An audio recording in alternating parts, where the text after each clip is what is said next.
Share చేస్తున్నాను. Okay, అందరికి కనిపిస్తుంది కదా? ఒకసారి రెస్పాండ్ అవ్వండి. అందరికి కనిపిస్తుందా? హలో సార్, జూమ్ చేయండి సార్, చిన్నగా కనిపిస్తుంది. అదే స్క్రీన్ అయితే కనిపిస్తుంది కదా? కనిపిస్తుంది sir. Okay, sir screen rotate చేసేయండి సార్. స్క్రీన్ రొటేట్ చేయడానికి ఇది రొటేట్ అవ్వదేమో. ఓకే, రొటేట్ అయిందా మీకు కూడా? ఎస్ సార్, అయ్యింది. క్లియర్ ఉంది సార్ రొటేట్ చేయడం వల్ల.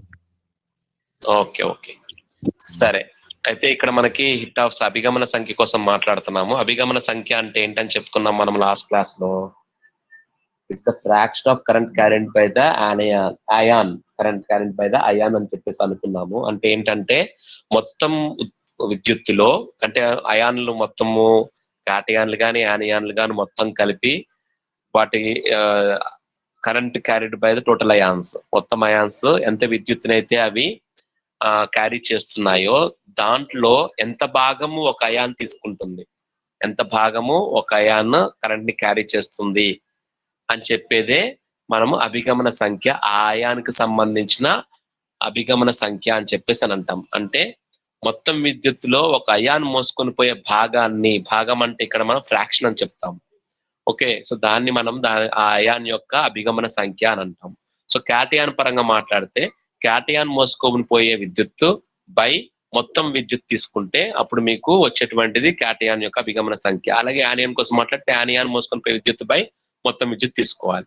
సో ఇక్కడ క్యాటయాన్ మోసుకెళ్లేది ఎంత యు అనుకుందాము, యానియాన్ మోసుకెళ్లేది వి అనుకుందాము. సో క్యాటయాన్ అభిగమన సంఖ్య ఎన్సి అన్నప్పుడు యు బై యు ప్లస్ వి వస్తుంది. యానియాన్ అభిగమన సంఖ్య ఎన్ఏ అన్నప్పుడు వి బై యు ప్లస్ వి వస్తుంది.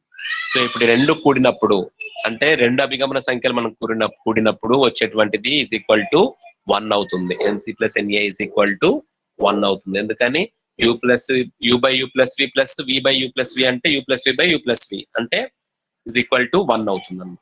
ఓకే, సో ఇది మనం ఆల్రెడీ మనం చెప్పుకున్నదే. ఒకసారి అభిగమన సంఖ్యని మనం హిట్ ఆఫ్ పద్ధతి ద్వారాగా ఎలాగ మనం చెప్పుకుంటాం అన్నది ఒకసారి చూద్దాం. సో ఇది మీరు చూసినట్లయితే ఇక్కడ మీకు 2 ఛాంబర్స్ కనిపిస్తున్నాయి.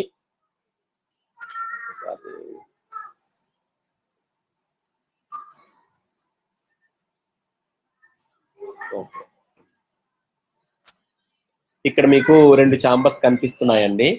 ఒకటి ఏంటంటే this you call it as, colour change చేద్దామా? ఓకే, సో ఇక్కడ ఉన్నటువంటి ఇదొక బల్బు, దీన్నే యానోడిక్ కంపార్ట్మెంట్ అంటాము. ఇదొక బల్బు ఉంది, దీన్ని క్యాథోడిక్ కంపార్ట్మెంట్ అంటాము. ఓకే, సో ఇందులోని మనము కిందన చూసినట్లయితే మనకి ఇక్కడ స్టాప్ కాక్స్ ఉన్నది.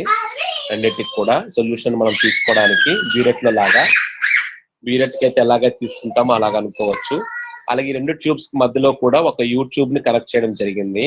ఆ యూట్యూబ్ చూసినట్లయితే మీకు యూట్యూబ్ 3 నాబ్స్ ఉన్నాయి, 3 స్టాప్ కాక్స్ ఉన్నాయి.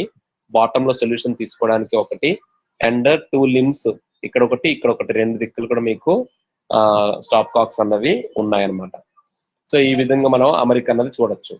అలాగే మనకి ఇటు వోల్టామీటర్ అని చెప్పేసి మరొకటి ఉంది. ఇందులో మనకి ఎలక్ట్రోడ్లు 2 ఉన్నాయి. ఈ రెండిట్లో కూడా మీకు ఏది, ఈ బల్బ్ లెఫ్ట్ బల్బ్ కిను రైట్ బల్బ్ కూడా మీకు ఏంటున్నాయి, అన్ని ఎలక్ట్రోడ్స్ ఉన్నాయి. ఇదొక ఎలక్ట్రోడ్, ఇదొక ఎలక్ట్రోడ్. ఓకే, సో 2 ఎలక్ట్రోడ్స్ అందులో మీకు ఉండడం జరిగింది. అయితే మీరు చూసినట్లయితే ఈ వోల్ట్ మీటర్ అన్నది మనం దేనికి కనెక్ట్ చేసి ఉంచాము, ఒకసారి కింద కనుక మనం వెళ్ళినట్లయితే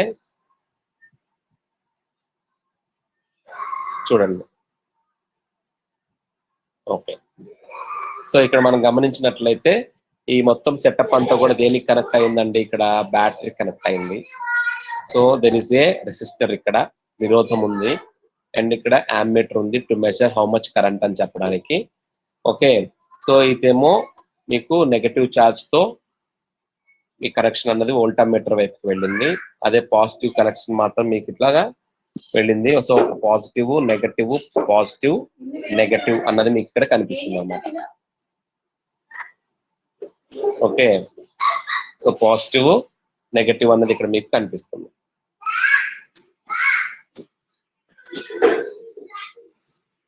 ఓకే, సో ఈ విధంగా మీకు హోల్ సెటప్ ఉంటుంది.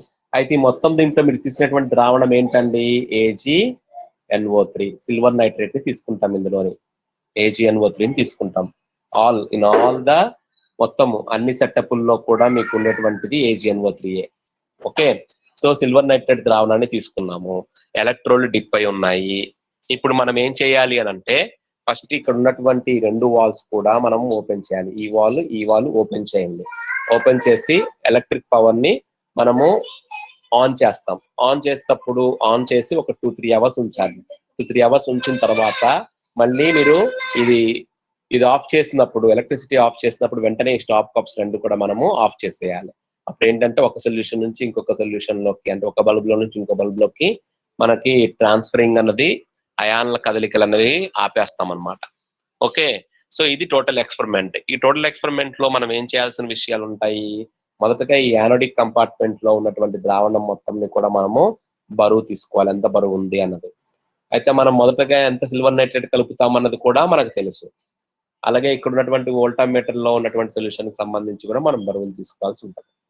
ఓకే, అండ్ తర్వాత ఏం చేయాలి? వన్స్ ఎక్స్పెరిమెంట్ అయిపోయిన తర్వాత ఈ యానోడిక్ కంపార్ట్మెంట్ లో ఉన్నటువంటి ద్రావణం మొత్తంని కూడా బయటకు తీసి దాన్ని పొటాషియం థయోసైనేట్,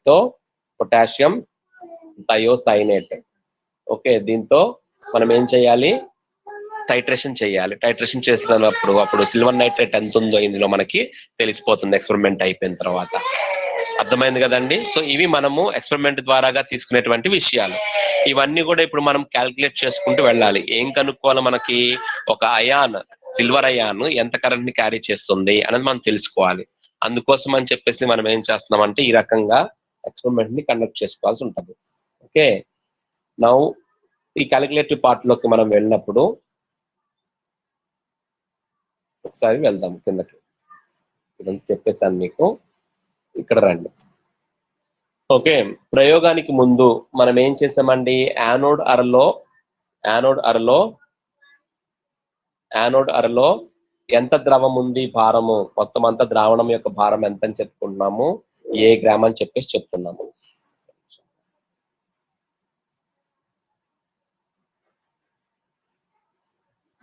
ఓకే, యానోడ్ అరలోని ద్రవ భాగం ఎంత అని చెప్పాము? ఏ గ్రామ్ అని చెప్పాము. అర్థమైంది కదండి? సిల్వర్ నైట్రేట్ భారం మొదటే మనం ఎంత వెయిట్ చేసేసామన్నది మనకు తెలుసు కాబట్టి అది బి గ్రామ్ అనుకోండి. That is b gram. అర్థమైందా? సో అప్పుడు ఏంటి? ద్రావణం యొక్క బరువు తెలుసు, ఆ ద్రావణంలో ఎంత సిల్వర్ నైట్రేట్ కలిపామో తెలుసు, ఎంత ఉందో తెలుసు.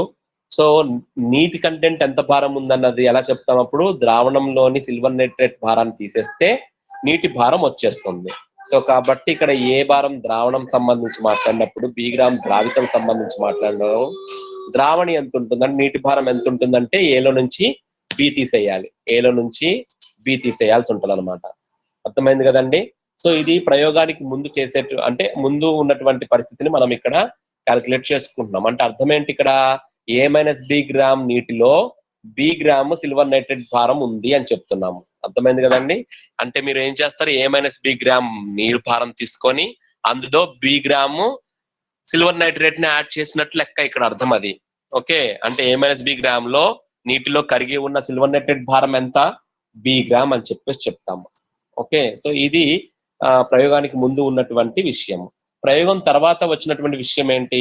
మా సొల్యూషన్ మొత్తం బయటికి తీసి మనం వేయి చేస్తున్నాం కదండి, అది సి గ్రామ్ అనుకుందాము. ఓకే, సిల్వర్ నైట్రేట్ భారం ఎంత ఉంటుంది అందులో అంటే మనం ఏం చేసాము? పొటాషియం థయోసైనేట్ తో ఏం చేసాం? మనము టైట్రేషన్ చేసాం కాబట్టి AgNO3 భారం కూడా తెలిసిపోతుంది. ఇప్పుడు ఈ రెండిట్లో నుంచి నీటి భారం ఎంత ఉందని చూస్తామండి. C-D చేస్తే అంటే ద్రావణంలో ఉన్నటువంటి బరువు అలాగే దానిలో ఉన్నటువంటి సిల్వర్ నైట్రేట్ బరువు రెండు ఒకదాని నుంచి ఒకటి తీసేయడం ద్వారాగా మనకి నీటి భారం ఎంత ఉందో తెలిసిపోతుంది. అంటే C-D అని చెప్తాం ఇక్కడ నీటి భారం. C-D గ్రామ్ నీటిలో కరిగి ఉన్న సిల్వర్ నైట్రేట్ ఎంత ఉంటుందండి? D గ్రామ్ సిల్వర్ నైట్రేట్ ఉంటుంది అని చెప్పేసి చెప్తున్నాం. అర్థమైంది కదండి? సో ఈ విధంగా మనం మాట్లాడతాం, ప్రయోగానికి ముందు, ప్రయోగం తర్వాత. ఈ రెండింటిని ఇప్పుడు మనం కంపేర్ చేయాలి అని అంటే ఎలా కంపేర్ చేయడానికి అవుతుందండి? ఇక్కడ ఏదో ఒక ఫ్యాక్టర్ కామన్ అవ్వాలి. ఏదో రెండిట్లోనూ మనకు నీటిదైనా సేమ్ ఉండాలి, అర్థమైందా? నీటి వెయిట్ అయినా సేమ్ ఉండాలి, లేదా సిల్వర్ నైట్రేట్ పరంగా సేమ్ ఉండాలి. సిల్వర్ నైట్రేట్ పరంగా సేమ్ అవ్వదు. సో మనం చేయాల్సింది ఏంటి, నీటి పరంగా మనం దాన్ని ఏమంటారు, సేమ్ చేయాలి కాబట్టి, సమానం చేయాలి కాబట్టి ఈ ప్రయోగానికి తర్వాత ఉన్నటువంటి విషయంలో మన C-D గ్రామ్స్ కి D గ్రామ్ ఉందన్నాము. ఒకవేళ C-D కాకుండా A-B గ్రామే గనక ఉంటే అప్పుడు ఎంత ఉండొచ్చు అన్నది మనం చూడాలి ప్రయోగానికి తర్వాతే.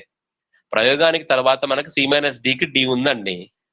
C-D కాకుండా ఒకవేళ A-B గనక అయి ఉంటే ఎంత ఉంటుంది అన్నది మనం చూడాలి. దాన్ని ఎలా చెప్తామండి? C-D కి D అయినప్పుడు A-B కి ప్రయోగం తర్వాత ఎంత ఉంటుంది అని అంటే A-B into D by C-D. అంటే ఇక్కడ ఏంటి ఫ్యాక్టర్ మనం చెప్తున్నాము, ఏమని చెప్పామండి? సో C-D కి ఎంత ఉందన్నాము? D గ్రామ్స్ ఉంది. ఎక్స్పెరిమెంట్ తర్వాతే, ఆ ఎక్స్పెరిమెంట్ తర్వాతే ఒకవేళ అది A-B గ్రామే అనుకోండి ఉండింది నీరు, అప్పుడు ఎంత కంటెంట్ ఉంటుంది అంటే ఏం చేస్తాం మనము? A-B into D by A-B into D by ఎంత వస్తుందండి? C-D. ఇదే సూత్రం ఇక్కడ యూజ్ చేస్తాము. ఈ మొత్తాన్ని మనం ఏమనుకున్నాము? ఎక్స్ అనుకుంటున్నాం. ఈ మొత్తాన్ని ఎంత అనుకుంటున్నాం మనము? ఎక్స్ గ్రామ్స్ అని చెప్పేసి అనుకోవడం జరుగుతుంది. ఓకేనా? సో ఈ విధంగా మనము ఇక్కడ మనం చూపించే ప్రయోగానికి తర్వాత ఎక్స్ గ్రామ్స్ ఉంటుంది. అలాగే ఇప్పుడు వోల్టమీటర్ కి సంబంధించినటువంటి దగ్గర ఉన్నటువంటిది మనము ఎంత వెయిట్ ఉంది అన్నది కూడా మనం చూస్తున్నాం. దాన్ని ఏమనుకున్నాం ఇక్కడ? క్యాపిటల్ W గ్రామ్స్ అని చెప్పేసి అనుకున్నాం. ఎంత అనుకున్నామండి? Capital W. ఇది క్యాపిటల్ W గ్రామ్స్ ఉందని చెప్పేసి చెప్పుకున్నాం. క్లియర్? ఓకే. సో ఇదంతా కూడా మనకి వచ్చినటువంటి విషయం. ఇప్పుడు మనకి ఇక్కడ 2 విషయాలు ఉన్నాయండి, 2 కండిషన్స్ ఉన్నాయి. ఏంటది? ఇప్పుడు మీరు ఈ యానోడిక్ కంపార్ట్మెంట్ లో ఉన్నటువంటి ఎలక్ట్రోడ్ ఏదైతే మీరు తీసుకున్నారో అది కానీ మీ సిల్వర్ నైట్రేట్ తో చర్య జరపకుండా ఉందంటే, అంటే ఎలాంటి తీసుకోవాలి? జనరల్ గా ఇది ప్లాటినం ఎలక్ట్రోడ్ తీసుకుంటే silver nitrate solution platinum electrode ఎటువంటి చర్య చూపించదు కాబట్టి అలాంటి పరిస్థితి ఒకటి తీసుకోవాలి. లేదు మరొక పరిస్థితి అని అంటే, ఒకవేళ ఈ మీరు తీసుకున్నటువంటి ఎలక్ట్రోడ్ అన్నది మీరు తీసుకున్న సిల్వర్ నైట్రేట్ తో చర్య నొందేది లాగా ఉంది అని అంటే, నొందేది లాగా అంటే అర్థం ఏంటి ఇక్కడ? ఒకవేళ మీరు సిల్వర్ ఎలక్ట్రోడ్ నే తీసుకుంటే ఖచ్చితంగా చర్యలోకి వెళ్ళిపోతుంది. అర్థమైంది కదండి? సో ఇట్లా కేస్ 1, ఇది కేస్ 1 అవుతుంది, ఇది కేస్ 2 అవుతుంది. సో ఈ విధంగా 2 రకాల కేసెస్ మీకు ఇక్కడ కనిపిస్తున్నాయి. ఒకటి ఏంటండి, మీరు తీసుకున్నటువంటి ఎలక్ట్రోడ్ యానోడిక్ కంపార్ట్మెంట్ లో చర్య నొందకుండా ఉంటే ఫస్ట్ ఫ్యాక్టర్, అంటే ప్లాటినం ఎలక్ట్రోడ్ ని యూజ్ చేయడం. సెకండ్ కేసు ఏంటండి? చర్య నొందేలాగా ఉంటే, అంటే ఏంటండి? సిల్వర్ ఎలక్ట్రోడ్ యూజ్ చేస్తే. సో ఆ విధంగా ఇక్కడ 2 రకాల కండిషన్స్ మనం మాట్లాడతాము. ఆ 2 రకాల కండిషన్స్ ఏంటో అన్నది క్యాలిక్యులేటివ్ గా మనం చెప్పుకుంటూ వెళ్తాము. సో ఇంతవరకు అయితే కామన్ ఉంటుంది. ఆ తర్వాత మనం ఒకవేళ అయి ఉంటే ఏంటి పరిస్థితి, ఏది ప్లాటినం ఎలక్ట్రోడ్ కనుక ఉపయోగించినట్లయితే ఎటువంటి చర్య పొందకపోతే ఎలక్ట్రోడ్ కిను తీసుకున్నటువంటి ద్రావణం అంటే AgNO3 సొల్యూషన్ కి రెండింటికి మధ్యలో ఎటువంటి చర్య జరగకుండా ఉన్నట్టుంటే అప్పుడు మనం ఏంటండి, యానోడిక్ కంపార్ట్మెంట్ లో ఏం జరుగుతుందండి? ఎక్స్పెరిమెంట్ లో చెప్పండి ఒకసారి. ఈ ఎక్స్పెరిమెంట్ లో మనకి ఏం జరుగుతుందండి? ఇది పాజిటివ్ ఎలక్ట్రోడ్, ఇదేమో నెగటివ్ ఎలక్ట్రోడ్. మొత్తం అంతా కూడా ఉన్నది సిల్వర్ నైట్రేట్ సొల్యూషనే. అంటే ఎలాగా అండి? సిల్వర్ నైట్రేట్ Ag+, అలాగే NO3-. ఇందులో Ag+ భాగం అన్నది ఎక్కడికి వెళ్తుందండి అంటే ఈ నెగటివ్ ఎలక్ట్రోడ్ ఉన్నటువంటి ట్యూబ్ లోకి వెళ్తుంది మొత్తం అంతా కూడా. అలాగే NO3- అంతా ఎక్కడికి వెళ్తుందండి అంటే ఇక్కడ నెగటివ్ చార్జ్ ఉన్నట్టు పాజిటివ్ ఎలక్ట్రోడ్ ఉన్నటువంటి ఛాంబర్ లోకి వెళ్తాయి. అంటే ఇందులో నుంచి అన్ని కూడా సిల్వర్ అయాన్స్ ఇటు వెళ్తాయి, ఇందులో ఉన్నటువంటి అన్ని కూడా నైట్రేట్ అయాన్స్ ఇందులోకి వస్తాయి. అర్థమైందా మీకు చెప్పింది? సో ఇదంతా సిల్వర్ అయాన్ మైగ్రేట్ అయ్యేది, ఇదంతా కూడా నైట్రేట్ అయాన్ మైగ్రేట్ అయ్యేది. తద్వారాగా ఇప్పుడు ఏమవుతుందండి, యానోడిక్ కంపార్ట్మెంట్ లో సిల్వర్ అయాన్ల గాఢత అన్నది తగ్గిపోతా ఉంటది. అర్థమైంది కదండి? ఎందుకని సిల్వర్ అయాన్లు అన్ని కూడా ఎటు కాథోడిక్ కంపార్ట్మెంట్ లోకి వెళ్ళిపోతున్నాయి కాబట్టి. ఓకే. సో ఈ యొక్క యానోడిక్ కంపార్ట్మెంట్ లో ఏమైతుందండి, యానోడిక్ కలర్లో సిల్వర్ అన్నది తగ్గిపోతూ ఉంటుంది. ఓకేనా? సో ఇప్పుడు దానికి సంబంధించిందే ఇక్కడ మనం ఎక్స్ప్లెయిన్ చేసుకుందాము. ఏమన్నాడండి ఇక్కడ? కిందకి రండి ఒకసారి. ఓకే. సో ఇక్కడ ఏం చెప్పాం మనము, ఎలక్ట్రోలైట్ సిల్వర్ నైట్రేట్ తో చర్య నొందకపోతే యానోడ్ అరలో సిల్వర్ నైట్రేట్ గాఢత తగ్గుదల ఎంత ఉంటుందని చెప్తున్నాడండి అంటే బి. ఇనిషియల్ గా ఎంత ఉందండి? B గ్రామ్స్ ఉంది. ఈ మొత్తం అంతా అదే A-B గ్రామ్స్ చర్య అయిపోయిన తర్వాత కూడా ఏ మైనస్ బిని అని చెప్పామనుకోండి, అప్పుడు ఎంత ఉందండి? ఎక్స్ ఉంటుంది. సో ఎక్స్ ఎక్కువ ఉంటుందా, బి ఎక్కువ ఉంటుందా చెప్పండి? ఈ సిల్వర్ నైట్రేట్ మీకు ఇనీషియల్ గా ఎక్కువ ఉంటుందా, చర్య జరిగిపోయిన తర్వాత ఎక్కువ ఉంటుందా? అంటే సిల్వర్ పరంగా మాట్లాడితే సిల్వర్ నైట్రేట్ సొల్యూషన్ లో ఆటోమేటిక్ గా ఎక్స్ చాలా తక్కువ ఉంటది. ఓకే, బీతో పోలిస్తే ఎక్స్ అన్నది తగ్గిపోతుంది. ఎందుకని? సిల్వర్ అయాన్స్ అన్ని కూడా మైగ్రేట్ అయిపోతున్నాయి కదా అటు పక్కకి. సో సిల్వర్ పరంగా మాట్లాడుతున్నాం కాబట్టి ఇక్కడ ఆటోమేటిక్ గా మీకు ఏమైందండి? గాఢత అన్నది తగ్గిపోతూ ఉంటుంది. సో అప్పుడు ఏంటండి? బి కన్నా ఎక్స్ చాలా తక్కువ ఉంటుంది. So b minus x grams అని చెప్పేసి చెప్తాము. ఎంత తగ్గుదల జరిగింది అని అంటే అంత ప్రయోగానికి ముందెంత ఉందో, ప్రయోగం అయిపోయిన తర్వాత ఎంత ఉందో, ఇవి రెండు చూస్తున్నాం. ప్రయోగానికి ముందెంత బి గ్రామ్స్, ప్రయోగానికి తర్వాత ఎంత అదే ఏ మైనస్ బి గ్రామ్ నీటిలో పరంగా మాట్లాడితే ఎక్స్ గ్రామ్స్ అయింది. సో బి కన్నా ఎక్స్ చాలా తక్కువ ఉంటుంది. సో తగ్గుదల కోసం మాట్లాడినప్పుడు యానోడికర్ లో బి మైనస్ ఎక్స్ గ్రామ్స్ అన్నది తగ్గిపోయింది అని చెప్పేసి చెప్తాము. అర్థమైందా? సో ఇప్పుడు టోటల్ భారం ఎంత తగ్గిపోయింది అన్నది ఎలా తెలుస్తుంది అని అంటే, యానోడర్ లో తగ్గిపోయాయన్ని కూడా సిల్వర్ అయాన్స్ తగ్గుతాయి, క్యాథోడర్ లో తగ్గిపోయాయన్ని కూడా నైట్రేట్ అయాన్స్ తగ్గిపోతా ఉంటాయి. సో ఈ రెండు తగ్గుదలని మనం కలిపితే మొత్తం తగ్గుదల, మొత్తం గాఢతలో తగ్గుదల అన్నది. ఈ మొత్తం గాఢత తగ్గుదల మనకి ఎలా తెలుస్తుందండి అని అంటే వోల్టామీటర్ దగ్గరికి వెళ్ళాలి. వోల్టామీటర్ లో తీసుకున్నటువంటి సిల్వర్ నైట్రేట్ సొల్యూషన్ ఉంటుంది కదండి. సో దాంట్లో మీకు సిల్వర్ అన్నది ఎంత నిక్షిప్తం అయిపోతుంది అక్కడ ఉన్నటువంటి ఎలక్ట్రోడ్ పైన అన్నది మనం తీసుకోవాలి. ఓకే, సో దానికి అనులోమానుపాతంలో ఉంటుంది, లేదంటే ఇక్కడ సమానం అయిపోతుంది. ఒక రకంగా చెప్పాలంటే మొత్తం గాఢతలో తగ్గుదల ఎంత జరిగింది అన్నది దేనికి ఈక్వలైజ్ చేయొచ్చు మనము? వోల్టామీటర్ లో ఉన్నటువంటి సిల్వర్ అని ఎంత నిక్షిప్తం అవుతుంది ఎలక్ట్రోడ్ పైన అన్నది మనకి తెలిసిపోతుంది. అది ఒకవేళ మీరు డబ్ల్యూ గ్రామ్స్ కనుక తీసుకున్నట్లయితే, ఓకే, సో మొత్తం గాఢత తగ్గుదల ఎంత అయిందండి? మీకు డబ్ల్యూ గ్రామ్స్ అయిపోతుంది. మొత్తం గాఢత తగ్గుదల ఎంత అవుతుందండి? డబ్ల్యూ గ్రామ్ అయిపోతుంది. ఇప్పుడు మనకు అభిగమన సంఖ్య సిల్వర్ సంబంధించి చెప్పాలి అని అంటే యానోడర్ లో సిల్వర్ అయాన్ గాఢత తగ్గుదల ఎంత ఉంది బై మొత్తం గాఢత తగ్గుదల అన్నది మాట్లాడతాం. మొత్తం గాఢత తగ్గుదల అంటే వోల్టామీటర్ సమానం చేశాం కాబట్టి వోల్టామీటర్ లో నిక్షిప్తమైన సిల్వర్ భారమే రాసేయచ్చు. కానీ యానోడర్ లో ఏజీ ప్లస్ అయాన్ గాఢత తగ్గుదల, ఎందుకంటే తగ్గుదల కోసం మాట్లాడుతున్నాము అని అంటే ఎలక్ట్రిసిటీ పాస్ చేస్తున్నప్పుడు కరెంట్ క్యారీడ్ బై యానయాన్ అన్నప్పుడు, క్యాటయాన్ అన్నప్పుడు కరెంట్ అది పట్టుకొని వెళ్ళాలంటే చలనం అన్న జరగాలి కదా. ఒక ఎలక్ట్రోడ్ నుంచి ఇంకో ఎలక్ట్రోడ్ సెల్ లోకి మీకు ఏమవుతుంది? ఇక్కడ మీకు అది చలనం జరుపుతుంది. చలనం జరుపుతుందంటే అది కొంత కరెంట్ పట్టుకొని వెళ్తున్నట్టే లెక్క. అర్థమైంది కదండి. సో ఆ కరెంట్ పట్టుకొని వెళ్తుంది సిల్వర్ అయాన్ ఒక్కటే అని మనం చెప్పాల్సి వచ్చినప్పుడు మనకేంటండి? AgNO3 లో తగ్గుదల బి మైనస్ ఎక్స్ గ్రామ్స్ గా మనం చెప్పినప్పుడు అచ్చంగా సిల్వర్ మాత్రమే ఎంత పట్టుకెళ్తుంది అనేది ఎలా చెప్తాము అని అంటే ఇలాగ 108 అన్నది ఏంటదండి? సిల్వర్ యొక్క పరమాణు భారము. 170 ఏంటండి? AgNO3 యొక్క అణుభారము ఇంటూ బి మైనస్ ఎక్స్ వేస్తే ఆటోమేటిక్ గా మీకు సిల్వర్ అయాన్ ఎంత తగ్గింది అన్నది తెలిసిపోతుంది. అర్థమైంది కదండి. కేవలం సిల్వర్ అయాన్ కోసం మాట్లాడాలి. సిల్వర్ నైట్రేట్ గాఢత తగ్గుదల బి మైనస్ ఎక్స్ అయితే మరి బి మైనస్ ఎక్స్ లో సిల్వర్ ఎంత కంటెంట్ ఉందండి? 170లో 108 ఉన్నప్పుడు బి మైనస్ ఎక్స్ కి ఎంత ఉంటుంది అన్నది మనం ఇక్కడ చేస్తాం అనమాట. అర్థమైంది కదండి. AgNO3 అణుభారం 170, అందులో సిల్వర్ ఎంత ఉంది? 108 ఉంది. సో 170లో సిల్వర్ నైట్రేట్ కి ఎంత ఉందండి? 108 సిల్వర్ ఉంది. సో బి మైనస్ ఎక్స్ లో ఎంత ఉంటుంది, సిల్వర్ ఎంత ఉంటుంది అన్నది చెప్తాం. So b minus x into 108/170 అదే ఇక్కడ చేసాం. దీన్ని మనం ఎంత అనుకున్నామండి? డబ్ల్యూ గ్రామ్స్ స్మాల్ డబ్ల్యూ, అక్కడ క్యాపిటల్ డబ్ల్యూ అన్నాము, ఇక్కడేమో స్మాల్ డబ్ల్యూ అని చెప్పేసి చెప్తున్నాం. సో సిల్వర్ అయాన్ గాఢత ఎంతో తెలిసిపోయింది, తగ్గింది ఎంత అన్నది తెలిసిపోయింది. ఎంత అక్కడ చెప్తున్నామండి? డబ్ల్యూ. అలాగే వోల్టామీటర్ నిక్షిప్తమైంది ఏంటంటే క్యాపిటల్ డబ్ల్యూ. సో W/క్యాపిటల్ అన్నది మీకు సిల్వర్ అయాన్ యొక్క అభిగమన సంఖ్య వచ్చేస్తుంది. ఓకే, సిల్వర్ అయాన్ యొక్క అభిగమన సంఖ్య. ఇప్పుడు నైట్రేట్ అయాన్ యొక్క అభిగమన సంఖ్య ఎలా చెప్తామండి? మరి నైట్రేట్ అయాన్ అభిగమన సంఖ్య ఎలా చెప్తామండి? సో 1 - సిల్వర్ అభిగమన సంఖ్య వచ్చేస్తుంది. ఎందుకని 1 - ఇప్పుడు రెండు అభిగమన సంఖ్యలు కలిపితే =1 కదా. Na+NC =1 అన్నాము. సో ఒక దాని విలువ మనకు తెలిసినప్పుడు ఆటోమేటిక్ ఇంకో దాని విలువ తెలిసిపోతుంది. సో 1 - Ag + An అంటే 1 - W/క్యాపిటల్ W అవుతుంది. అర్థమైంది కదండి. సో ఇక్కడ మీరు ఎలా చూసినట్లయితే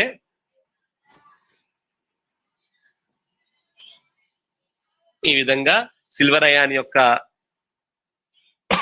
అభిగమన సంఖ్య W/W అవుతుంది. నైట్రేట్ కి సంబంధించి మాట్లాడినప్పుడు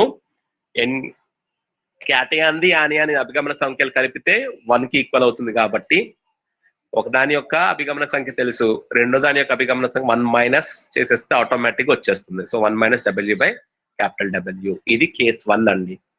ఓకే, ఈ విధంగా మనము అభిగమన సంఖ్యలు ఎలాంటి పరిస్థితుల్లో ఇలా క్యాల్కులేట్ చేస్తాము, ఎక్కడైతే మీకు ఎలక్ట్రోడ్ తో చర్య జరపదో ఎలక్ట్రోలైట్ సొల్యూషన్ అన్నది, అలాంటి కేసుల్లో ఈ విధంగా మనం వెళ్ళటం అవుతుంది. ఒకవేళ సిల్వర్ నైట్రేట్ తో గనక చర్య జరిపేలాగా ఉందనుకోండి ఎలక్ట్రోడ్, అలాంటప్పుడు ఎలాగ చేయాలి అన్నది మనం చూస్తాం. సిల్వర్ అన్నది యానోడ్ గా మనం ఉపయోగించినప్పుడు ఏమవుతుందండి, ఇక్కడ యానోడ్ గా ఉపయోగిస్తే ఏమవుద్ది చెప్పండి, నైట్రేట్ అయాన్లు అన్ని కూడా మీకు ఇందులోకి వస్తున్నప్పుడు నైట్రేట్ అయాన్ సొల్యూషన్ యానోడ్ లో పెరిగిపోతా ఉంటది కదా. మీరు తీసుకుంది సిల్వర్ ఎలక్ట్రోడ్ కాబట్టి సిల్వర్ అన్నది సిల్వర్ అయాన్ గా మారిపోయి AgNO3 ఏర్పడిపోతా ఉంటది దాంట్లో. అర్థమైంది కదండి, AgNO3 ఎక్కువ పెరిగిపోతా ఉంటది ఎందులోనండి, యానోడిక్ కంపార్ట్మెంట్. ఎందుకని సిల్వర్ అంతా ఎలక్ట్రోడ్ నీకు నీటిలోకి కరుక్కొని వచ్చేస్తా ఉంటది, ఎందుకని నైట్రేట్ అయాన్స్ ఎక్కువ ఉన్నాయి కాబట్టి అక్కడ ఆటోమేటిక్ ఏం జరుగుతుందండి, సిల్వర్ అయాన్ గా మారిపోతూ ఉంటుంది. Ag+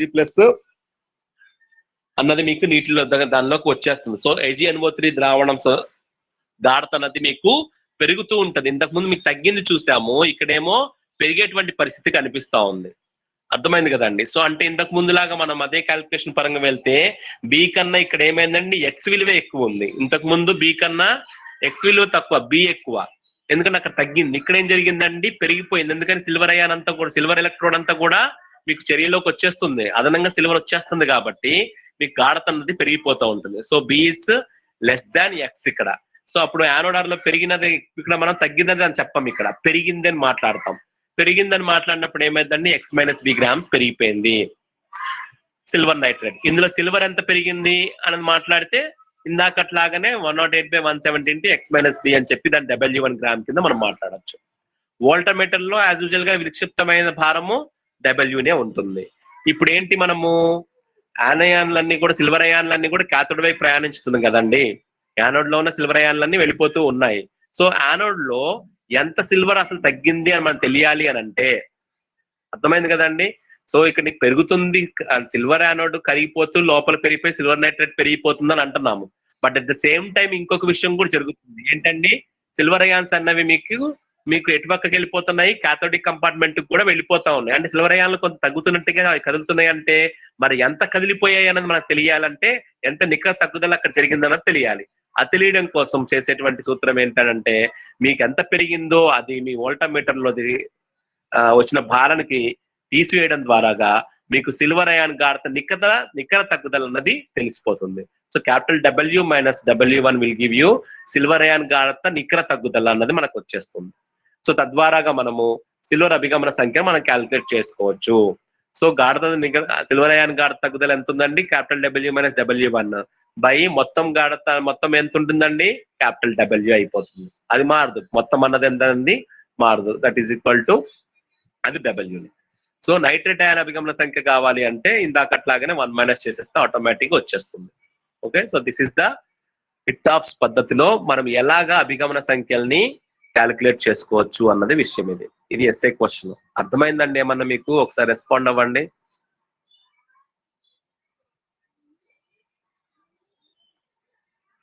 హలో,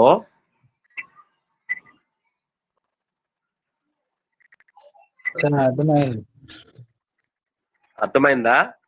కొద్దిగా మీరు జాగ్రత్తగా మళ్ళీ ఒక 2-3 సార్లు చదివితేనే మీకు ఇది రిజిస్టర్ అవుతుంది, లేకపోతే అంతా కలిసిపోయినట్టు అనిపిస్తా ఉంటది. అర్థమైందా? కొద్దిగా లాజికల్ గా బాగా బుర్ర పెడితే తప్ప మీకు ఇది అర్థమైనట్టుగా అనిపించదు. ఓకే, సో ఫస్ట్ కేసులో ఎలాగ మనం చేసుకుంటూ వెళ్ళాము, సెకండ్ కేసులో ఏ విధంగా చేసుకుంటూ వెళ్తున్నాం అన్నది జాగ్రత్తగా దాన్ని గమనించుకున్నట్లయితే మీకు ఆటోమేటిక్ గా ఇది అర్థమవుతుంది. 1-2 సార్లు మీరు చదవండి, అయితే ఆటోమేటిక్ ఉంటుంది. అప్పటికి ఇంకేదైనా డౌట్ అనిపిస్తే మీరు అడగండి. ఓకేనా? So that's it with this Hittorf's పద్ధతి. Okay, next another thing will go with that is విద్యుత్ రసాయన శ్రేణి. దీన్ని ఎలక్ట్రోకెమికల్ సిరీస్. విద్యుత్ రసాయన శ్రేణి అంటే ఏంటండి అంటే మనం ఏం చేస్తున్నామండి, మూలకాలని వాటి యొక్క ప్రమాణ ఎలక్ట్రోడ్ పొటెన్షియల్ ని ఒక వరుస క్రమంలో, ఇక్కడేమో ఆరోహణ క్రమంలో గనక మనం వాటిని అమర్చినట్లయితే ఆ శ్రేణిని ఏమంటాము మనము, విద్యుత్ రసాయన శ్రేణి అంటాము. ఓకే, శ్రేణి అంటే ఒక సీక్వెన్స్ ఆర్డర్ లో పెట్టినప్పుడు దాన్ని మనం శ్రేణి అంటాము. అది ఇక్కడ మనము ఆరోహణ పద్ధతిలో మనం దాన్ని ఆ మూలకాలన్నింటినీ పెడుతున్నాము. అయితే ఏ విలువల్ని ఆధారంగా చేసుకొని పెడుతున్నాము అని అంటే ప్రమాణ ఎలక్ట్రోడ్ పొటెన్షియల్ ని ఆధారంగా చేసుకొని చేస్తున్నాం అనమాట. అంటే ఇక్కడ జనరల్ గా క్షయకరణ పొటెన్షియలే మాట్లాడతాము.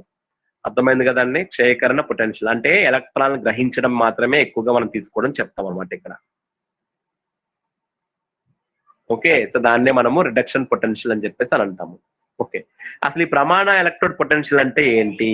సాధారణంగా 25 డిగ్రీ సెంటిగ్రేడ్ వద్ద మీకు ఈ లోహయాన్లు లేదా అలోహయాన్లకు గాఢత 1గా ఉన్నప్పుడు ఆ జలద్రావణంలో మీకు ఎలక్ట్రోడ్ ప్రదర్శించేటువంటి పొటెన్షియల్ ని మనము ప్రమాణ ఎలక్ట్రోడ్ పొటెన్షియల్ అని చెప్పేసి అని అంటాము. ఏమని చెప్తున్నామండి, 25 డిగ్రీస్ వద్ద మీ లోహయాల గాఢత ఎంత ఉండాలండి? 1 అయి ఉండాలి, యూనిటీ అయి ఉండాలి. అప్పుడు అందులో పెట్టినటువంటి ఎలక్ట్రోడ్ ఎంత పొటెన్షియల్ అయితే మీకు ఇస్తుందో దాన్ని మనము ప్రమాణ ఎలక్ట్రోడ్ పొటెన్షియల్ అని చెప్పేసి అని అంటాము. ఓకే, సో మామూలుగా అయితే ఏం చేస్తాం, ఇది మనము అలా సింగిల్ గా మనం కనుక్కోవడం తెలియదు, కష్టం అవుతుంది. అందువలన ఏం చేస్తామనంటే ఒక స్టాండర్డ్ హైడ్రోజన్ ప్రమాణ హైడ్రోజన్ ఎలక్ట్రోడ్ తో మనం దీన్ని అనుసంధానం చేస్తాం అనమాట, కనెక్ట్ చేస్తాం అనమాట.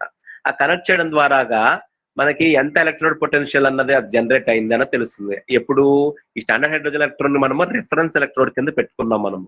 అంటే ఏంటి, దాని విలువని మనము 0గా పెట్టుకున్నాం. అంటే హైడ్రోజన్ ఎలక్ట్రోడ్ గా కలిగినటువంటి సెల్ ని, ఓకే, మనం ఏం చేస్తున్నామండి ఇక్కడ దాని విలువని, హైడ్రోజన్ విలువని, ఎలక్ట్రోడ్ విలువని 0గా చేసుకుంటాము.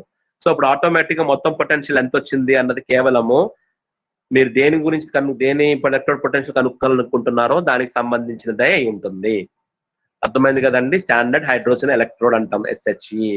ఇలా ఏర్పరిచిన దీన్నే మనం ఏమంటామంటే గాల్వానిక్ ఘటం అని చెప్పేసి అంటాం, గాల్వానిక్ సెల్. ఓకే, సో దీనిలో వచ్చేటువంటి EMF ని మనము పొటెన్షియోమీటర్ తోనే నిర్ణయిస్తాం, ఎంత పొటెన్షియల్ ఉంది అని చెప్పేసి పొటెన్షియోమీటర్ ద్వారాగా తెలుస్తుంది అనమాట. ఓకే, సో ఇక్కడ దీన్నే మనము స్టాండర్డ్ హైడ్రోజన్ SHE అని చెప్పేసి అని అంటాము. EMF అంటే ఏంటండి, ఎలక్ట్రోమోటివ్ ఫోర్స్ ని EMF అని అంటాము. ఓకే, సో ఇప్పుడు మనము నిన్న సమీకరణం అనేది ప్రప్రథమంగా EMF ని క్యాలిక్యులేట్ చేయడానికి ఉపయోగపడేటువంటిది, అలాగే ఎలక్ట్రోడ్ పొటెన్షియల్ ని మనం ఎలా కనుక్కుంటాం అన్నది కూడా నిన్న సమీకరణం చెప్తుంది. మెయిన్ ఎలక్ట్రోడ్ పొటెన్షియల్ ఏ విధంగా కనుక్కుంటాము అన్నది. ఓకే, దానికి ఏం చేస్తామనంటే ఇప్పుడు ఒక ఎగ్జాంపుల్ తీసుకోండి. M అనే లోహాన్ని తీసుకున్నాము, అది ఎలక్ట్రాన్ కోల్పోయి Mn+ అన్న క్యాటయాన్ గా మారుతుంది. అలాంటి ద్రావణం ఉన్నటువంటి తీసుకున్నప్పుడు దాని ఎలక్ట్రోడ్ ని ఎలాగ తీసుకుంటాము అంటే మనం రివర్స్ ఆర్డర్ లో చెప్పుకోవాలి. ఎందుకని ఇక్కడ ఎలక్ట్రాన్ గ్రహించేటువంటి పొటెన్షియలే మాట్లాడతాం కాబట్టి Mn+ ని n ఎలక్ట్రాన్స్ అంటే ఎన్ని పాజిటివ్ ఛార్జ్ అక్కడ ధనావేశం ఎంత ఉందో అంత ఎలక్ట్రాన్స్ రావాల్సి ఉంటది. కాబట్టి N+ అంటాం కాబట్టి n ఎలక్ట్రాన్స్ తీసుకొని అది M ఘనం అయిపోతుంది, ఘన పదార్థంగా అయిపోతుంది, అయాన్ స్టేట్ నుంచి ఘన స్థితికి వెళ్ళిపోతుంది అనమాట. ఓకే, సో అది M. ఇప్పుడు ఎలక్ట్రోడ్ పొటెన్షియల్ NS సమీకరణం దీనికి ఏమని చెప్తాడు వీడు, NS E = ఎంత పొటెన్షియల్ వచ్చిందో మనకు తెలియదు కదా, E = E0 అంటే దాని యొక్క స్టాండర్డ్ హైడ్రోజన్ ఎలక్ట్రోడ్ తో మనం పెట్టినప్పుడు ఎంత వస్తే దానికి ప్రమాణ ఎలక్ట్రోడ్ పొటెన్షియల్ వస్తుందో అది E0 అనమాట. E0 + 2.303 RT/NF log concentration of your Mn+. అర్థమైంది కదండి, మీకు అయాన్ గా ఏర్పడినట్టు అదే ఉన్నటువంటి దాని గాఢతం తీసుకుంటాము. కాన్సన్ట్రేషన్ ఆఫ్ M అన్నది మీకు ఇక్కడ =1 అయిపోతుంది. కాన్సన్ట్రేషన్ ఆఫ్ M =1 అయిపోతుంది కాబట్టి ఈ విధంగా E0 + 2.3 అంటే R అంటే తెలిసిందే మీకు, గ్యాస్ కాన్స్టెంట్, T అంటే అబ్సల్యూట్ టెంపరేచర్. ఓకే, 273 కెల్విన్ అంటాము. N అన్నది ఏంటి, ఎన్ని ఎలక్ట్రాన్లు ఇక్కడ మీకు గ్రహించడం అన్నది జరిగింది అన్నది N తో ఎలక్ట్రాన్ సంఖ్య చెప్తాం అక్కడ. F అంటే ఫారడే. సో ఇందులో F, R, T, 2.303 మొత్తం అంతా కాన్స్టెంట్సే, స్థిరాంకాలే. సో అవన్నిటిని కూడా మనం టోటల్ వాల్యూ చేస్తే 0.0591 అంటే 0.0591/n log Mn+1. Okay, so ఇది దాని యొక్క గాఢత, concentration of Mn plus. So ఇది మీకు కాటయాన్ యొక్క ఎలక్ట్రోడ్ కి సంబంధించినటువంటి ఎలక్ట్రోడ్ పొటెన్షియల్ ని మనం చెప్పొచ్చు. ఆనయాన్ పరంగా చెప్పాల్సి వచ్చినప్పటికి ఏమవుద్ది, ఘనంగా ఉన్నటువంటిది అన్నదే ఎన్ ఎలక్ట్రాన్ తీసుకోవడము ఇది మామూలుగానే అవుతుంది. సో అప్పుడు ఏమవుతుందండి, ఇక్కడ మనము ఈజ్ ఈక్వల్ టు ఈ నాట్ మైనస్ సింబల్ ఇస్తాం. ఇక్కడ మనం minus 0.0591/n log a power n concentration of an minus. ఈ విధంగా ఇక్కడ మనము ఎలక్ట్రోడ్ పొటెన్షియల్స్ ని ఇవ్వడం అన్నది జరుగుతుంది.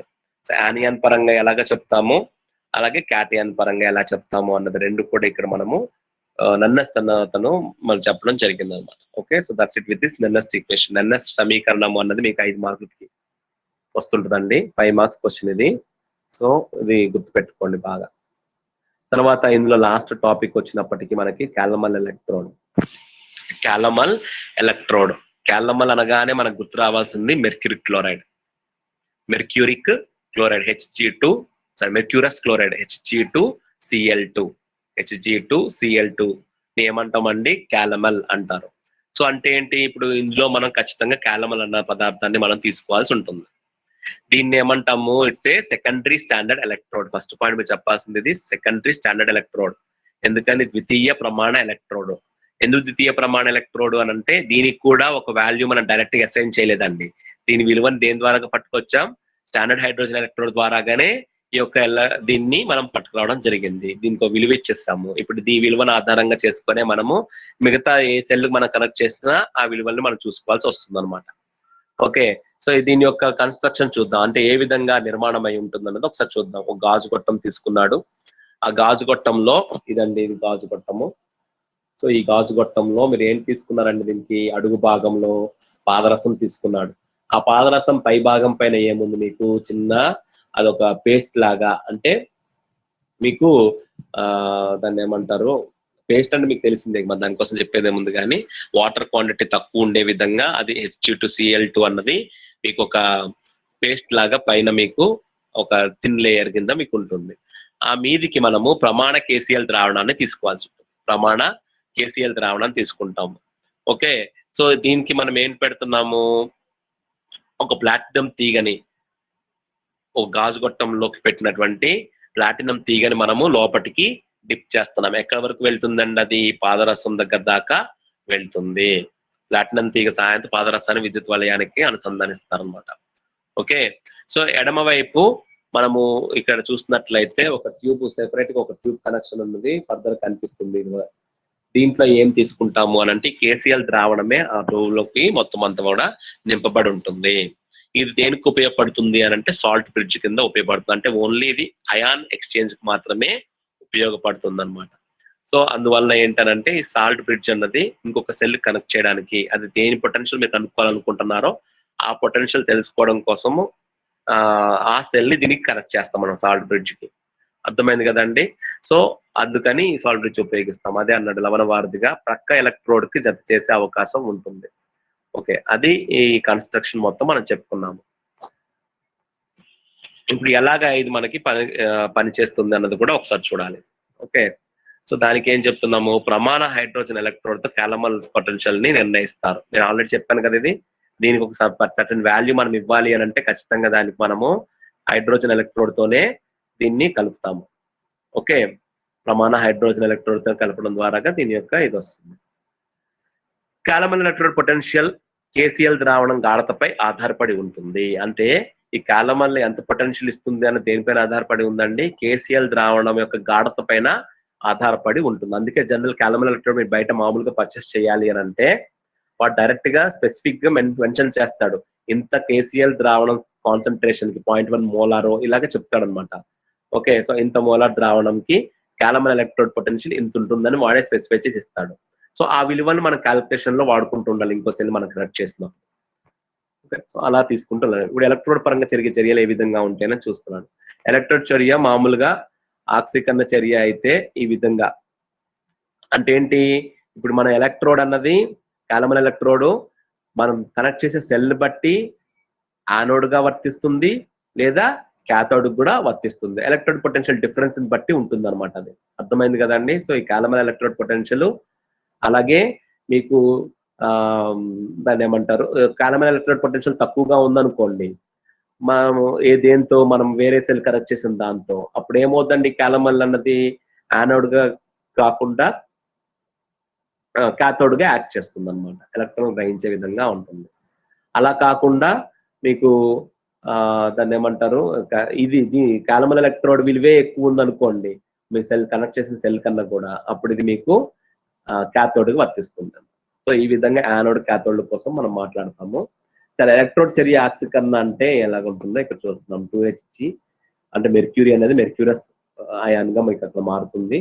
ఈ మెర్క్యూరస్ అయాన్ క్లోరైడ్ అయాన్ KCl లోని క్లోరైడ్ అయాన్ తీసుకొని మెర్క్యూరస్ క్లోరైడ్ గా కన్వర్ట్ అవుతుంది అన్నమాట. సో ఓవరాల్ గా మీరు చూసినట్లయితే ఈ విధంగా సెల్ చర్య అనేది ఉంటుంది. అలాగే ఎలక్ట్రోడ్ చర్య క్షయకరణం అయితే ఏ విధంగా ఉంటుంది అని అంటే, Hg2Cl2 అన్నది మీకు ఈ అయాన్లుగా విడిపోయి, ఈ H2+ అన్నది మీకు ఆ మెర్క్యూరస్ అన్నది 2 ఎలక్ట్రాన్లు ఈ విధంగా తీసుకొని మెర్క్యూరీ లిక్విడ్ కింద మారిపోతుంది అన్నమాట. అర్థమైంది కదండి. సో అట్లా ఇది మీకు మనం కనెక్ట్ చేసిన దాన్ని బట్టి ఎదురు యానోడ్ గా యాక్ట్ చేయొచ్చు లేదా క్యాథోడ్ గా యాక్ట్ చేయొచ్చు. కాలమల్ ఎలక్ట్రోడ్ సహాయంతో ఒక అర్ధఘాతం యొక్క, ఇది నేను ఆల్రెడీ చెప్పాను, ఇంకొక హాఫ్ సెల్ యొక్క ఎలక్ట్రోడ్ పొటెన్షియల్ ని మనము నిర్ణయించవచ్చు అని చెప్పేసాను. ఓకే, సో ఇది మీకు కాలమల్ ఎలక్ట్రోడ్ సంబంధించినటువంటిది. ఇది కూడా జనరల్ గా మీకు కొన్నిసార్లు, అంటే యాక్చువల్లీ ఇది 5 మార్క్స్ క్వశ్చనే, కానీ ఎస్ఏ కూడా కాలమల్ ఎలక్ట్రోడ్ అడగడం జరుగుతుంది. సో అందువల్ల ఏంటంటే ఈ నన్నెస్ట్ సమీకరణం మాత్రం 5 మార్కులే. కాలమల్ ఎలక్ట్రోడ్ కొన్నిసార్లు ఎస్ఏగా అడుగుతున్నాడు, కొన్నిసార్లు షార్ట్ ఆన్సర్ కింద అడుగుతున్నాడు. ఏదైనా యూ హ్యావ్ టు స్టడీ అంతే. ఓకే, సో నాకు తెలిసి ఇప్పుడు నన్నెస్ట్ సమీకరణము అలాగే కాలమల్ ఎలక్ట్రోడ్ ఇవన్నీ కూడా మీకు 5th యూనిట్ లో స్టార్టింగ్ పార్ట్ అండి. 5th యూనిట్ మళ్ళీ మీకు ఎలక్ట్రోకెమిస్ట్రీ కంటిన్యూషన్ ఉంటుంది. ఆ కంటిన్యూషన్ అంతా కూడా ఈ రెండు థింగ్సే ఏంటండి, కాలమల్ ఎలక్ట్రోడ్ అలాగే మీకు నన్నెస్ట్ సమీకరణము, స్టాండర్డ్ హైడ్రోజన్, ఎలక్ట్రోకెమికల్ సిరీస్, ఇవన్నీ కూడా మీకు 5th యూనిట్ లో కంటిన్యూషన్ గా వచ్చినటువంటి విషయాలు. ఓకే, ఇక దీంతో మీకు 4th యూనిట్ అయిపోయిందండి. అభిగమన సంఖ్యతో 4th యూనిట్ అయిపోయింది. ఈ మిగిలినటువంటి ఈ పార్ట్ అంతా కూడా 5th యూనిట్ లో మరి continuation part, electrochemistry continuation part గా ఒక చాప్టర్ కింద ఉండింది. అందులో ప్రప్రథమంగా ఈ 3 థింగ్సే మీరు చదువుకుంటారు. ఇక తర్వాత 5th యూనిట్ లో లాస్ట్ చాప్టర్ ఏంటనంటే అది ప్రావస్థ నియమము, ఫేజ్ రూల్. ప్రావస్థ నియమము, ఫేజ్ రూల్, దీనికోసం చెప్పుకుంటే మీకు మొత్తం సిలబస్ అయిపోయినట్టేనండి. ఫేజ్ రూల్ మీకు కరెక్ట్ గా ఒక 4 క్లాసెస్ లో అయిపోతుంది. ఫేజ్ రూల్ అంటే మోస్ట్లీ ఈ వీకెండ్ లేదా నెక్స్ట్ వీక్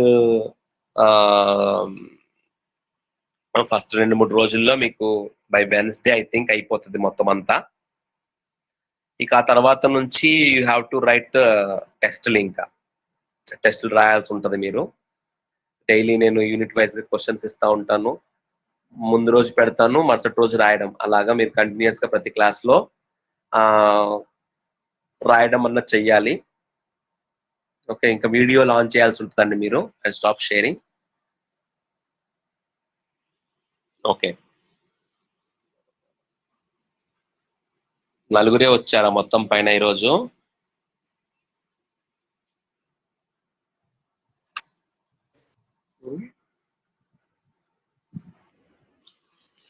ఫోర్ మెంబర్సే వచ్చారా?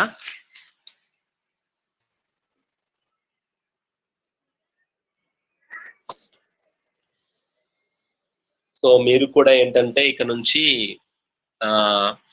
కంపల్సరీగా అసైన్మెంట్లు రాయాలి. ఇంకోటి ఏంటంటే మీకు pre final exams compulsory conduct చేయాల్సి ఉంటుంది. ఆ ప్రీ ఫైనల్ ఎగ్జామ్స్ అలాగే రెగ్యులర్ గా రాసేటువంటి ఎగ్జామ్స్ బేస్ చేసుకునే మీకు ఇంటర్నల్ మార్క్స్ ఇవ్వడం అన్నది జరుగుతుంది. అంతేకాకుండా మీకు ప్రాక్టికల్స్ కూడా మేము ఆన్లైన్ లోనే చెప్పాల్సి ఉంటుంది. ఆన్లైన్ ప్రాక్టికల్సే మీకు చెప్తాము. సో మీకు ఉన్నటువంటి టైట్రేషన్స్ గా ఏవి ఉన్నాయి, మీకు ఇన్స్ట్రుమెంటల్ టైట్రేషన్స్, కాన్సన్ట్రేషన్ డిటర్మినేషన్, అవి కూడా మీకు ఎక్స్పెరిమెంట్ మరి వీలైతే ల్యాబ్ లో, ఎందుకంటే ఇప్పుడు మనకి ల్యాబ్ లో కూడా పవర్ ఉండడం లేదు. అందువలన ఏంటంటే మనకి ఇన్స్ట్రుమెంట్ బేస్డ్ ఉన్నవన్నీ కూడా కంపల్సరీగా పవర్ తో సంబంధించినటువంటివే మన దగ్గర ఉన్నటువంటి ఇన్స్ట్రుమెంట్స్. అందువల్ల ఏంటంటే మాక్సిమం మీకు యూట్యూబ్ లో నుంచి ఉన్నటువంటి ఏమన్నా అలాంటి ఎక్స్పెరిమెంట్స్ ఉంటే అది మీకు పెట్టడం జరుగుతుంది. కొంత ఎక్స్ప్లెనేషన్ దాన్ని చూసి మీకు చెప్పడం జరుగుతుంది. కాబట్టి మీరు జస్ట్ మీకు అదొక హౌ ద ఎక్స్పెరిమెంట్ ఎలా చేస్తారు, అసలు ఎలా ఉంటాయి ఏంటి అన్నది కూడా ఒకసారి మీకు తెలియస్తుంది. దాని గురించనే ఈ ఆన్లైన్ మోడ్ లోనే ఉంటదండి. అండ్ ఇంకోటి ఏంటంటే ప్రీ ఫైనల్ ఎగ్జామ్ ఖచ్చితంగా మీరు ఆఫ్లైన్ కి వచ్చి రాయాల్సి ఉంటుంది. అది ఎప్పుడు ఉంటుంది అని అంటే మీరు ఎగ్జామ్ ఫీ కడతారు కదండి. ఎగ్జామ్ ఫీ కట్టిన తర్వాత ఆ మీదికి ఒక 2 రోజులకి ఎగ్జామ్ ఫీ కట్టిన డేట్ వచ్చిందనగానే నేను మీకు అనౌన్స్ చేస్తాను ఏ రోజున మీరు రావాల్సి ఉంటుంది ఎగ్జామ్ రాయడానికి, ప్రీ ఫైనల్ ఎగ్జామ్ రాయడానికి అన్నది. సో ఆ ప్రీ ఫైనల్ ఎగ్జామ్ మీరు రాయాలి అని అంటే ఇప్పుడు రెగ్యులర్ గా చెప్పేటువంటి అంటే పెట్టేటువంటి అసైన్మెంట్స్ అన్ని కూడా మీరు పర్ఫెక్ట్ గా అటెండ్ చేస్తే ఆటోమేటిక్ గా మీకు ఇది అవుతుంది, ఈజీ అయిపోతుంది అనమాట ప్రీ ఫైనల్ రాయడానికి. అండ్ మీకు మంచి స్కోరింగ్ కూడా వచ్చే అవకాశం ఉంటుంది. ఓకే, సో ఆన్లైన్ ఎగ్జామ్ ఎలాగా ఉంటుంది అని అంటే అందరూ వీడియోలో ఆన్ చేయాలండి. నేను చూస్తుంటాను వీడియోలో, కేవలం మీరు మీ పేపర్ మాత్రమే కనిపించాలి.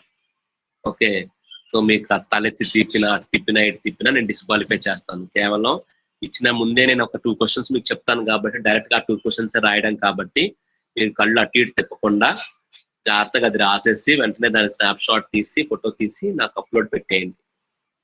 అర్థమైందా? ఇందులో మన మేధావులు కొంతమంది ఏంటంటే ముందుగుండానే గబగబా రాసేసి ఆ పేపర్ పక్కన పెట్టేసి నా ముందంతా యాక్ట్ చేసేసి ఆ పేపర్ తర్వాత ఫోటో తీసినప్పుడు ఆ పేపర్ ఫోటో తీసి పెట్టేశారు అనుకోండి, ఇట్లాంటి చేయకండి. అర్థమైందా? ఖచ్చితంగా నేను ఏది మీరు మీ సిన్సియర్ గా మీరు రాస్తే అది మీకు బాగా ఉపయోగకరంగా ఉంటుంది. అంతేగాని చీట్ చేస్తే నష్టపోయేది మీరే. ఓకేనా? సో కాబట్టి చదవండి. సో 2 times రీడింగ్ అవుతుంది. రీడింగ్ అండ్ రైటింగ్ 2 times అవుతుంది. ఒకటేంటి అసైన్మెంట్ పరంగా రాసేది, ఇంకోటి ప్రీ ఫైనల్ పరంగా. ఇక ఎగ్జామినేషన్స్ కి మీకు ఇబ్బంది ఉండదు. అండ్ ఇంకొకటి కూడా ఒక ప్రపోజల్ ఏంటుందంటే ఈ 4th సెమ్ ఒకవేళ వాడు ఎగ్జామ్ పెట్టకపోతే తర్వాతకి ఎప్పుడైనా పెట్టాలి అనుకుంటే మీకు 5th సెమిస్టర్ స్టార్ట్ చేసేయమని కూడా ఉండింది. అట్లాంటప్పుడు ఏంటంటే మొత్తం కలిపి ఒకసారి రాయాల్సి వస్తుంది ఎగ్జామ్స్ మీరు. అప్పుడు మొత్తం చదవాలంటే హెక్టిక్ అయిపోతుంది. అర్థమైందా? సో అందువల్ల ఏంటంటే ఏదైనా మనం కీడించి మేలంచడం లాగా చేయాలి కాబట్టి ఫస్ట్ మీరు రెగ్యులర్ గా పెట్టేటువంటి అసైన్మెంట్స్ రాయండి. ప్రీ ఫైనల్ ఎగ్జామ్ ఖచ్చితంగా రాసేయాలి. ఒకవేళ ఎగ్జామ్ డేట్ అనౌన్స్ చేయకపోయినా డిలే అవుతుందన్నా కానీ నేను ప్రీ ఫైనల్ ఎగ్జామ్ పెట్టేస్తాను మీకు. అర్థమైంది? ఆఫ్లైన్ కి వచ్చేయాల్సి ఉంటుంది అందరు కూడా. ఒక రోజు వచ్చేయండి, ఒక రోజు ఒక డేట్ చెప్తాను, ఆ డేట్ లో అందరూ వచ్చేస్తే ఆ క్వశ్చన్ 3 hours ఎగ్జామ్ మీరు రాసేస్తారు. Okay, is is okay with you all?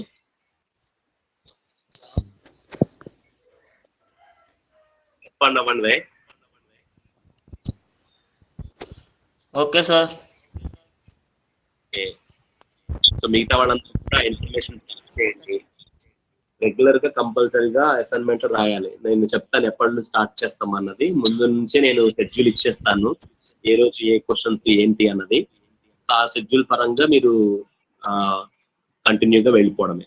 మీకు మెయిన్ అడ్వాంటేజ్ ఏంటంటే ఈ యొక్క సెమిస్టర్ లో అసలు కెమికల్ రియాక్షన్స్ అన్న కాన్సెప్ట్ ఎక్కడా మీకు కనిపించదు. అంతా ఎంతసేపు థియరిటికలే ఉన్నది. అంత కూడా మీరు భారతాలు రాసినట్టుగానే ఉంటుంది, లేదంటే కొన్ని ఎక్స్పెరిమెంట్స్ ఉన్న పరిస్థితే ఉంది తప్ప ఎక్కడ కూడా మీకు రియాక్షన్స్ మెకానిజమ్స్ 3rd సెమ్ లాగా లేదు. సో కాబట్టి